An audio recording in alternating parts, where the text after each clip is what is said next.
Eh ben, il y en aura eu du dialogue, les amis. Quoi? The beast approaches. Oh, I know. Quoi, on va la recombattre? Bon. Ah bah allez, on est reparti pour la recombattre, hein. Enfin, je crois.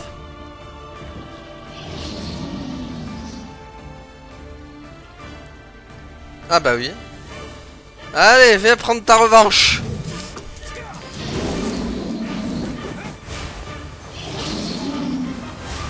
Allez hop. Après la discussion. Ouais ouais. Bah je pensais qu'il allait. Ok.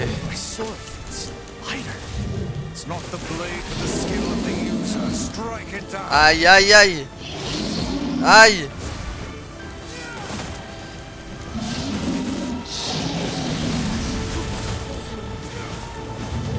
Allez hop. Il est où le dernier point faible? Ah il est là. Ok. Où est-il l'autre? Ok. C'est bon. Au moins on en a fini avec ces dialogues incessants.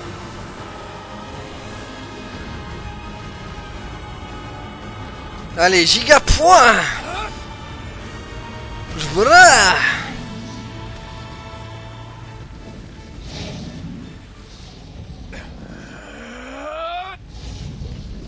Donc là on attaque la deuxième run quoi en fait.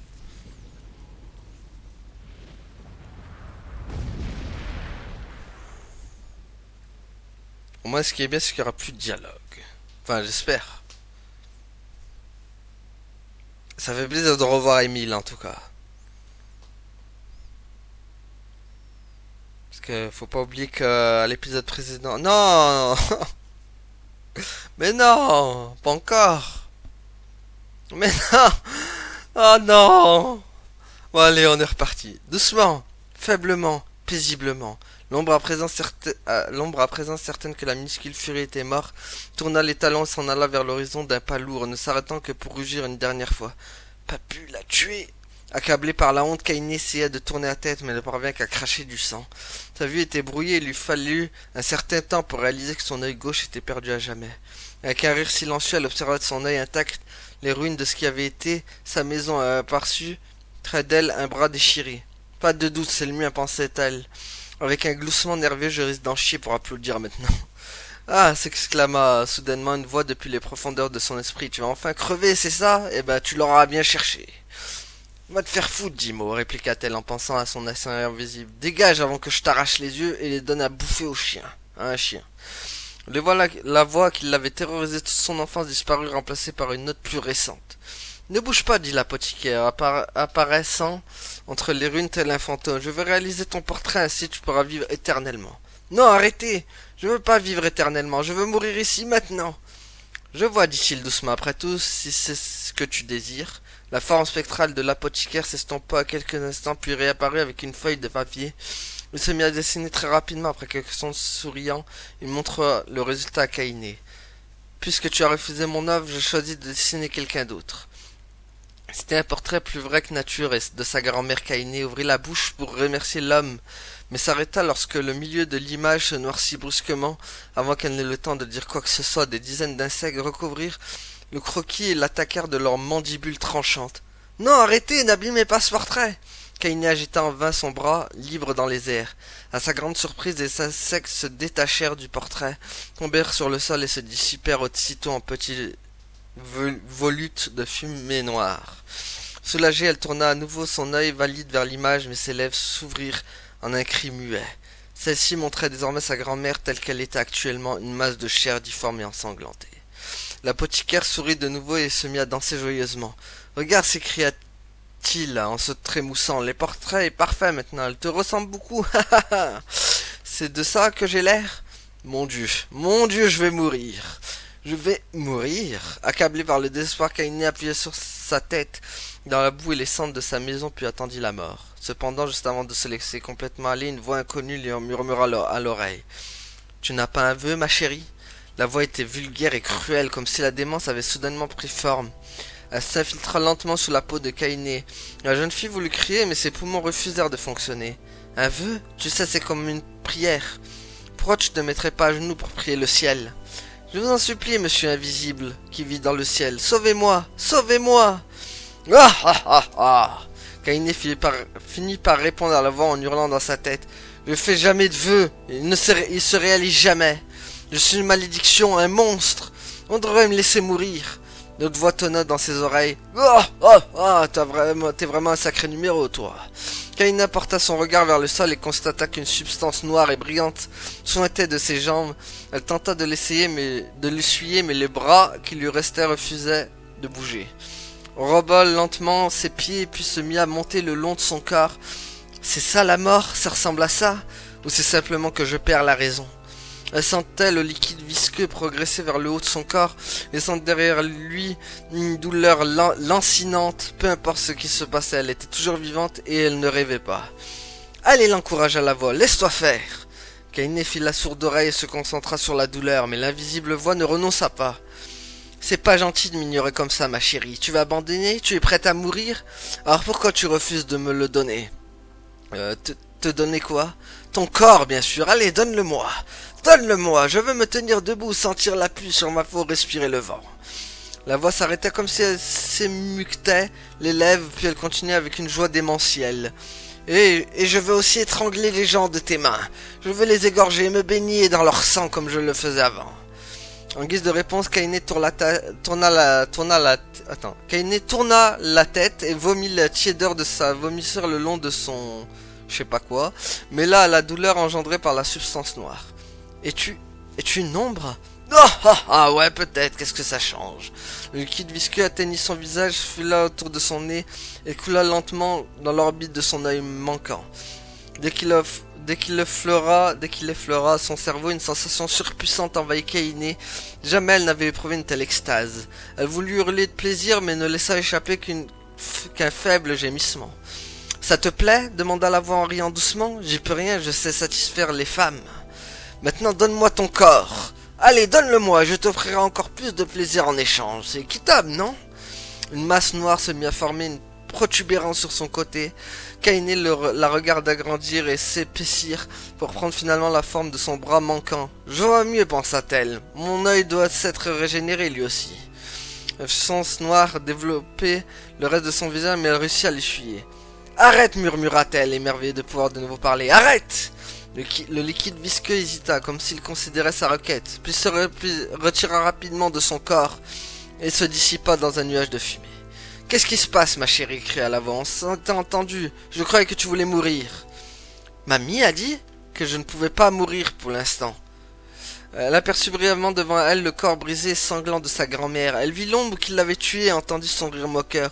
Secouant la tête, elle ferma les yeux pour mieux expulser cette image de son esprit. Son corps tremblait de rage. Lorsqu'elle rouvrit les yeux, ils étaient rouges et ardents. « Ce monstre a tué ma grand-mère. Je dois l'éliminer avant de mourir. » Kainé baissa le regard et vit qu'une inscription mystérieuse, celle des ombres, se tatouait sur son bras gauche. « Eh bien que le diable m'emporte !» s'écria gaiement la voix. « Regarde-moi ça, ma chérie. Je crois qu'on va être de bons copains à partir de maintenant. » Kainé fixa intensément son bras, puis elle laissa libre cours à ses émotions. Plus les caractères semblaient vouloir se graver dans sa peau et contaminer le reste de son corps, il était évident que son nouveau bras ne lui obéissait plus à présent. « Arrête! Il faut que ça s'arrête !» Kainé saisit son bras gauche de sa main droite et respira profondément pour essayer de se calmer. « Allez, arrête de te battre, supplia la voix. La haine est mon plat favori et je meurs de faim. Laisse-toi aller, exprime ta colère. Laisse les flammes de la vengeance te consumer. Aie soif de sang. La ferme et sors de mon corps. » « Ton corps? Elle est bonne celle-là, ma chérie, très drôle. Écoute, pourquoi pas accepter de mourir et me laisser avoir ce corps pour moi tout seul? Qu'est-ce que t'en dis? Je parie que tes copains de l'air adoreraient pouvoir enfin admirer ton cadavre. » Kainé saisit un éclat de verre gisant sur le sol et tenta de poignarder l'épaule que l'ombre avait infectée. Avant qu'elle ne puisse l'atteindre, son bras gauche agrippa son poignet droit et se mit à le broyer. Un craquement retentit dans l'air. Kaine poussa un cri de douleur et laissa tomber son arme. Petit idiot, tu es possédé désormais, ma chérie, tu ne peux plus reculer. La voix se mit à ricaner à nouveau partant d'un long éclat de rire qui sembla résonner à l'infini. Possédé, murmura Kaine. Ouais, possédé, on partage pour ainsi dire ce corps, toi et moi. Tu te souviens que les villageois croyaient que tu étais un monstre? Attends un peu qu'ils te voient maintenant. Les larmes aux yeux, Kaine regarda le ciel. Celui-ci semblait plus petit, plus sombre. Était-ce à cause de l'ombre? Est-ce comme ça qu'elles perçoivent le monde? Alors écoute, susurra la voix, je sais que c'est un peu soudain, mais être possédé, ce n'est pas si mal que ça. Ça a aussi quelques avantages. Je suis une créature très puissante, ma chérie, et ma force t'appartient désormais. T'as des ennemis? Des gens dont tu veux te débarrasser? Je peux m'en occuper. Tu sais, le petit gros qui t'embêtait, l'ombre gigantesque qui a écrasé ta mamie. On leur fera avaler leur... Ok. Fini de te faire malmener, ma chérie. Fini de souffrir. Ouais, je sais qui l'a possédé, c'est Christina Cordula ou quoi? Christina Cordula qui a possédé Kaine, quoi. Une seconde, répondit Kaine. Tu es une ombre, pourquoi tu m'aiderais à tuer un de tes semblables? Quoi, tu crois que je suis raciste? Que je suis un tueur snob? Je me fous de qui tu tues, ma chérie. Tout ce que je demande, c'est de participer. Ah, ma chérie, tout est magnifique. Voilà. Kaine réfléchit en se levant péniblement, la force de lampe parcourant ses veines. Le vent dissipait peu à peu la fumée des ruines de sa maison et elle savoura la caresse de la fraîche brise vespérale sur son nouveau bras gauche. Après un long silence, la voix se remit à parler.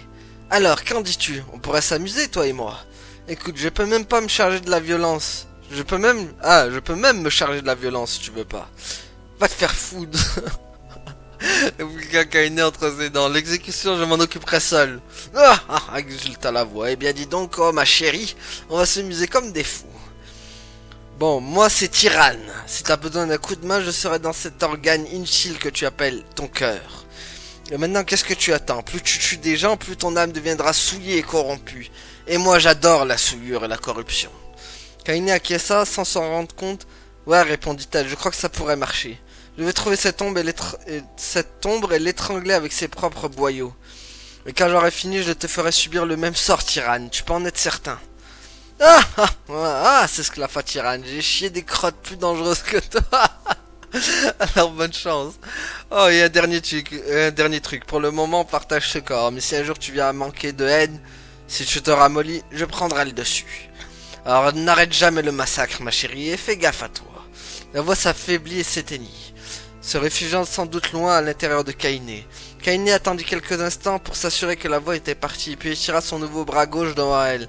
Il a l'air parfaitement normal, pensa-t-elle, je jurerais que c'est le mien. Elle frappa et pinça son nouveau bras avec ardeur, bien décidée à y découvrir un défaut. Ne voulait pas qu'il lui paraisse normal, cela voudrait dire que la créature qui réside désormais en elle avait déjà gagné. Je suis pas une ombre, je suis Kaine. Répétant sans cesse ces mots dans sa tête, elle fouilla les ruines de sa maison et en faisant bien attention de ne pas s'approcher de la masse rougeâtre gisant dans un coin. Après ce qui lui sembla être une éternité de douloureuses recherches, elle trouva enfin ce qu'elle cherchait. C'était la couronne de l'arme lunaire. Même après ce désastre, ses pétales étaient plus resplendissants que jamais. Kaine commença à la porter vers ses cheveux, puis elle rabaissa bientôt les mains pour admirer les fleurs séchées. Mamie, je suis désolé, je mérite plus de la porter. Je suis possédé, corrompu, je suis un... Cette fois, c'est vrai, je ne peux plus faire marche arrière. Kaine s'effondra sur le sol et fondit en larmes, tenant les fleurs contre son cœur. Elle était toujours dans cette position lorsque les premières lueurs du jour illuminèrent au loin l'horizon et que les villageois de l'air commencèrent leur activité quotidienne. Elle pleurait comme si ses larmes pouvaient laver la souillure qui infectait désormais son monde. C'est fini? Alive. Stay alive. Stay alive. Grandma. Dis-moi que c'est fini. Kaine, you gotta live. You gotta come back to us. Ah d'accord, c'était après le combat avec l'autre. Ah oui, mais d'accord. Oh, hey.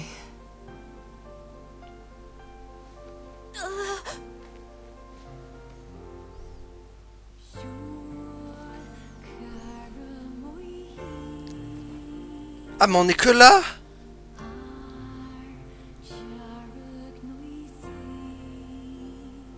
Emil, you were the one calling me, weren't you?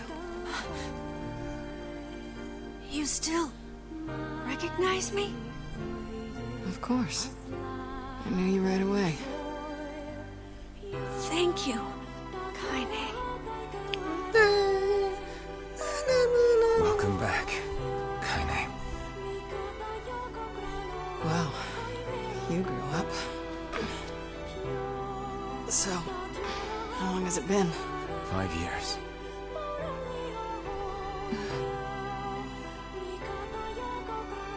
On risque de revoir des scènes d'avant encore.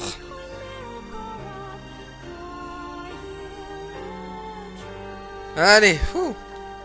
Shit. Any luck with Yona? We are still no closer to finding her. By the way, Is that it's not as good as your grandmother's. No, it's great.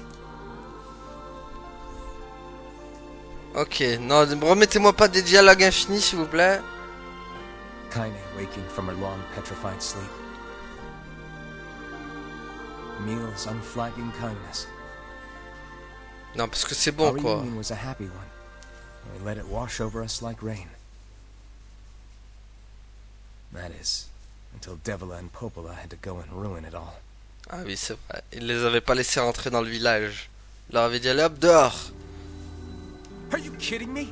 You can't be serious. C'est bizarre de les revoir maintenant, tu sais qu'elles sont méchantes. Please try to understand. Enfin, méchantes.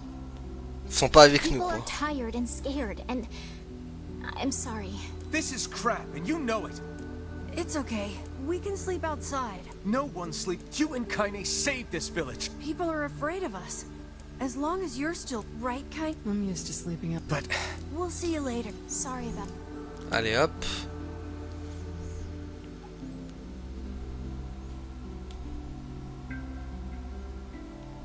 What is the matter? Kaine always sleeps outside. Never even occurred to me. Damn it. We should turn in. Bon, j'espère juste qu'on va pas revivre tout ce qu'on a revécu dans la première run, quoi. I didn't get much sleep that night. Ça va. For the first time in my life, I hated Devila. For the first time in my life, I doubted Popola. T'as de quoi, mec? But those feelings are pointless in the end. They said and did what they did for the sake of the village.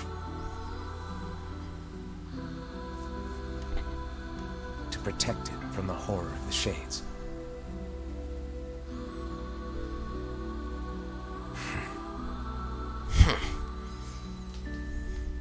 Really, how can I blame Devila and Popola? Il y a beaucoup de dialogues dans cette deuxième run, hein. Just as bad. Because I never once stopped to think about Kaine and Emil's situation myself. J'espère qu'il sera pas tout le temps comme ça parce que les amis on va se faire chier. Il y aura pas beaucoup d'action je sens dans cette deuxième run si ça part comme ça. Bon après je pense que cette deuxième run c'est pour mieux expliquer l'histoire de ce qui se passait vraiment dans la première quoi. Ça va être beaucoup plus texte à mon avis dans cette deuxième run. Hein. I should apologize, but I'm good with that even. Wait. I'm so happy to get to talk to you again, Kaine. Yeah. I tried everything I could. I polished you with a special cloth. Wait, you poured water on me? Ah elle avait pas ce dialogue par contre. Yeah, but it didn't really do much except make you all shiny. Hey, Emil. I guess you noticed how... I'm sorry, Emil. Well, I mean, this new form isn't all bad. At least I can look at you when we talk. Hey, so why don't you tell me something about yourself? I'm not very interesting. Come on, I just want to know you better. Fine. This all happened when I was a kid. My body is different. And when the villagers found out about it, but one person, my grandmother, no matter how bad things got. She's really special to you. Yeah. Oh, hey! Since we cured your petrification, we should start looking for a way to cure your possession in my body. I know we can do it if we... Heck, it'll... Let me guess. More warm water? Okay. Can we just forget I told you about...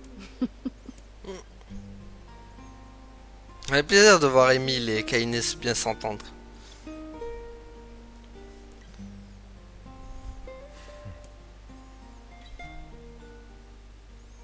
Oh non, pas retour des dialogues, les amis. Surtout que j'aimerais bien sauvegarder là, parce que ça va être chaud. J'espère qu'il y a des sauvegardes, moi. Sinon, je vais être obligé de m'arrêter là et en plus continuer juste derrière, quoi. Sleep well. Sure. And yet you're red. Don't be so hard on your... I need to go see Dev. Very well. Bon, moi... Vas-y, ramasse. Ouh, 900. Voilà, on va pouvoir les sauvegarder du coup. Ah, c'est quoi ça? What? It's Mom's dog. I have not... She got the black scrawl and... My apology. It's alright. This is the only... Reading it helps remind me of what... I see. But the final entries... In what way? Well, take a look. Oh non! Qu'est-ce que j'ai fait? Ça a sauvegardé, hein, on est d'accord. Hein. Oh non. Say there. Can you not hear? Oh la boulette. Qu'est-ce que j'ai fait? What?